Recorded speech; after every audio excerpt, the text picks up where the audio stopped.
नमस्कार दोस्तों, उषा की आवाज चैनल में आप सभी का स्वागत है। हमारी आज की कहानी है गर्मी में जेठानी मायके नहीं जाएगी। इस साल की गर्मी वाकई में 50 डिग्री सेल्सियस से ऊपर हो रही है। घर घर में सभी गर्मी से परेशान हैं। ऐसे ही पायल सोनम भी गर्मी से परेशान थी। रसोई में खाना बनाते वक्त दोनों के पसीने छूट रहे थे। बाप रे बाप, इस बार तो हद ही हो गई। अरे सूर्य देवता, आप इतनी गर्मी क्यों बरसा रहे हैं कि खाना बनाते बनाते ऐसा लगे कि भट्टी में काम कर रहे हैं। हाँ दीदी, मेरा तो बिल्कुल भी मन नहीं कर रहा खाना वाना बनाने का। घर का कुछ भी काम करो तो बस ये पसीना टपकता ही रहता है। मन करता है बार बार जाकर नहा लूं। मेरा भी यही मन करता है। अरे मेरा फोन बज रहा है, यह कहकर सोनम अपनी भाभी का फोन उठा लेती है। दीदी, माँ का एक्सीडेंट हो गया है। वो बाजार से आ रही थी कि एक बदमाश बाइक वाला उनके पास से गुजरा और उनका पल्लू बाइक में फंस गया। बहुत देर तक वो ऐसे ही रही। फिर किसी नौजवान ने उस बाइक वाले को रोककर बहुत मारा और माँ बच गई, लेकिन अभी वो अस्पताल में एडमिट है। आप जल्दी यहाँ पर आ जाइए, मैं उन्हें अकेले नहीं संभाल सकती। आप जानती हैं मैं 8 महीने की गर्भवती हूँ और आपके भैया भी काम से बाहर गए हैं। क्या माँ ठीक तो है ना? माँ होश में तो है ना भाभी? आप चिंता मत कीजिए, मैं वहां आ जाऊंगी। सोनम फौरन गैस पर रोटी छोड़कर अपनी सास शोभा के पास पहुंच जाती है। उसके पीछे से रसोई में देवरानी कहती है, ओहो, इन्हें तो कोई फिक्र ही नहीं है, कैसे गैस पर रोटी जलाने के लिए छोड़ गई। पता नहीं ऐसी क्या बात बोल दी उनकी भाभी ने जो भागी भागी चली गई। जरा देखती हूँ। पायल अपनी जेठानी की बात सुनने के लिए सास के दरवाजे के बाहर खड़ी हो जाती है। बहू, क्या हुआ? तू इतनी देर से रो क्यों रही है? मुझे बता। माँ जी, वो माँ का एक्सीडेंट हो गया है।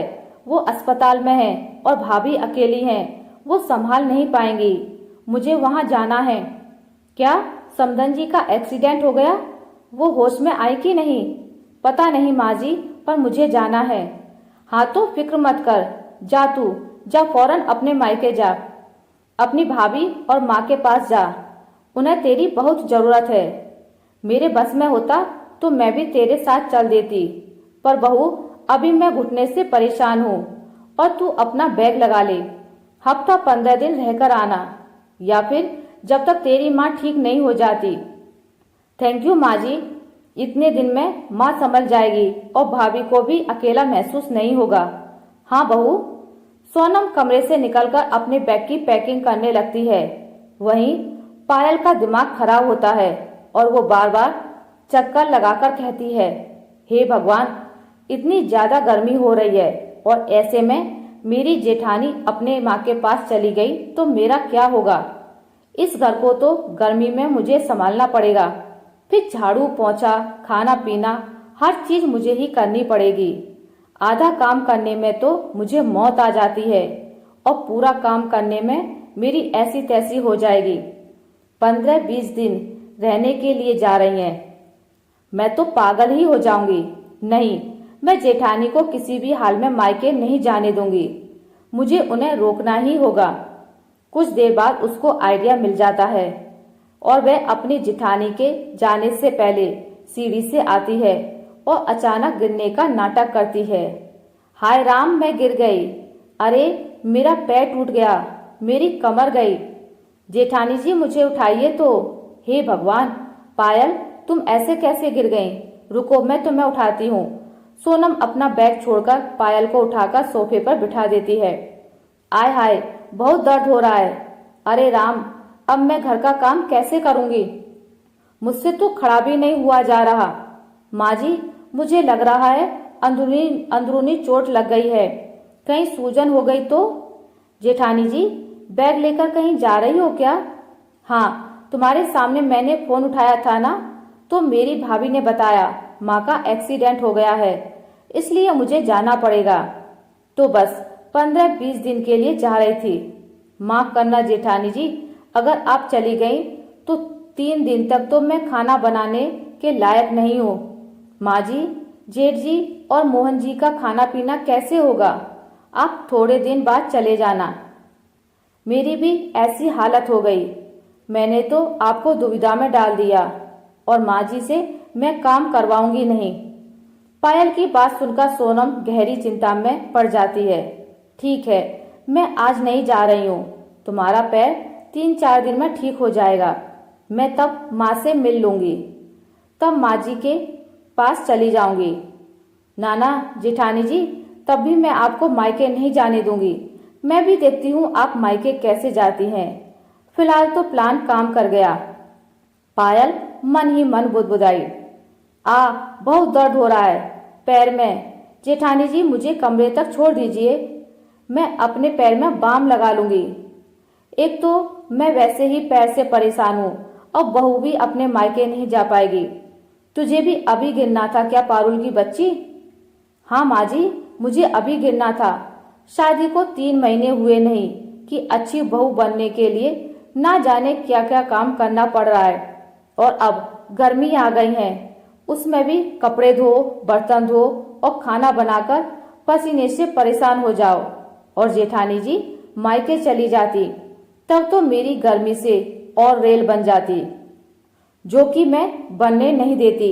इसलिए अब मजे से एसी के कमरे में रहूंगी और घर का काम भी नहीं करना पड़ेगा। ये सोचते सोचते पायल अपने कमरे में चली जाती है। वह सोनम के सामने बाम लगाकर रेस्ट करती है और उसके जाने के बाद ताता थैया करके नाचने लगती है। गर्मी से परेशान और माँ की चिंता में सोनम घर का काम करती है। शाम को दोनों के पति आ जाते हैं। सोनम के पति किशोर ने कहा, तुमने मुझे बताया था कि माँ जी की तबीयत खराब है, तो तुम यहाँ क्यों हो? तुम्हें वहाँ जाना चाहिए, उन्हें तुम्हारी जरूरत है, वहाँ जाओ। जी, मैं जा ही रही थी कि पायल के पैर में चोट लग गई, इसलिए मुझे रुकना पड़ा। यहाँ भी तो दिक्कत हो गई है ना, इसे छोड़कर नहीं जा सकती। वैसे मैंने अपनी बड़ी बहन को बोल दिया है, पर वह 3 दिन ही रुक पाएगी। ठीक है, तुम भी ना हमेशा हम सबके बारे में सोचती हो, पर याद से 2-3 दिन बाद चले जाना। मैं भी तुम्हारे साथ चलूंगा। जी ठीक है। दूसरी तरफ मोहन अपनी पत्नी के पैर में गरम पट्टी देख लेता है, जिसे पहनकर वह नाच रही थी। माँ ने बताया तुम्हारे पैरों में चोट लग गई है, लेकिन तुम तो यहाँ मछली की तरह नाच रही हो। यह तुम्हारी करामात है ना, ताकि भाभी को उनके मायके न जाने दो। इतना तो तुम्हें जान गया हूं मैं। नहीं, पैर में दोबारा दर्द होने लगा। पति के सामने सच्चाई ना खुले, इसलिए पायल धड़ाम से गिर जाती है। आप मुझे गलत समझ रहे हैं। मैं इतनी पागल थोड़े ही हूँ कि ऐसे फालतू के बहाने करके जेठानी जी को उनके मायके जाने से रोक दूंगी। वो तो बैठे बैठे बोर हो गई थी, तो थोड़ा पैर को ठीक करने के लिए ऐसे करने लग गई। अच्छा ठीक है। 3 दिन गुजर जाते हैं। सास खुद पायल का पैर देखती है। अब तू ठीक हो गई है, चल जा मेरे लिए चाय बनाकर ला। और बड़ी बहू तू अपने मायके चली जा, तेरी माँ तेरा इंतजार कर रही होगी। अभी तक तू गई नहीं पायल। जाना? जी माँ जी, मैं अभी चाय ले आती हूँ। पायल रसोई में जाकर चाय बनाती है। ओ नो, अब क्या होगा? जेठानी जी चली गई तो गर्मी में मैं परेशान होती रहूंगी। मैं घर का काम नहीं कर सकती। मुझे जल्दी से कोई बहाना लगाना होगा ताकि जेठानी जी फिर से रुक जाएं। हाँ, यह ठीक रहेगा। पायल एक प्लेट को उठाकर हवा में उछालकर छोड़ देती है, जिससे प्लेट की बहुत तेज गिरने की आवाज आती है और इतने में पायल जमीन पर लेट जाती है। आवाज सुनकर सास और जेठानी दोनों आ जाती हैं। ओहो, अब इसको क्या हो गया? एक चाय बनाने को बोला था, वह भी नहीं बनी। लगता है यह तुझे मायके नहीं जाने देगी। कोई बात नहीं माँ जी, अभी पायल की तबीयत खराब है। लगता है गर्मी से इसका बीपी डाउन हो गया है और ये बेहोश हो गई है। मैं डॉक्टर को बुलाती हूँ। जेठानी डॉक्टर को बुलाती है और डॉक्टर पायल का चेकअप करता है। इतने में वह डॉक्टर को भी एक्स्ट्रा पैसे देकर झूठ बोलने को कहती है, जिससे डॉक्टर की बात पर सास और जेठानी विश्वास कर लेती हैं। माँ जी, डॉक्टर ने तो पायल को 3-4 दिन बेड रेस्ट करने को कहा है और बोला है कि एसी में रहें, काम धाम ज्यादा ना करें। लगता है मैं अपनी माँ के पास अभी भी नहीं जा पाऊंगी। मेरी बहन है उनके पास। वैसे अब माँ काफी अच्छी हो गई हैं। भाभी का भी वह ख्याल रख रही हैं, पर अकेली कहाँ तक करेंगी वह भी।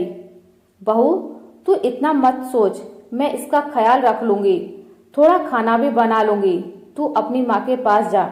नहीं माँ जी, मैं नहीं जाऊंगी, पहले देवरानी जी को ठीक हो जाने दीजिए। पता नहीं मैं अपनी माँ के पास कब जाऊंगी।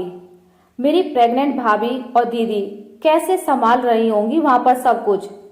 भगवान जी, आप बाधाएं क्यों डाल रहे हैं। आहा, अब तो मजे आ गए। कितनी स्मार्ट है ना पायल तू। ऐसे ही एक्टिंग करती रही हो और अपनी जेठानी को मायके ही मत जाने दियो। ऐसे ही 4 दिन गुजर जाते हैं।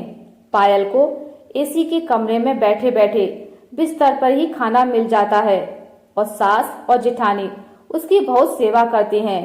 शाम को सास और जेठानी पायल से बात करने आ रही थी कि वह दोनों पायल की बातें सुन लेती हैं।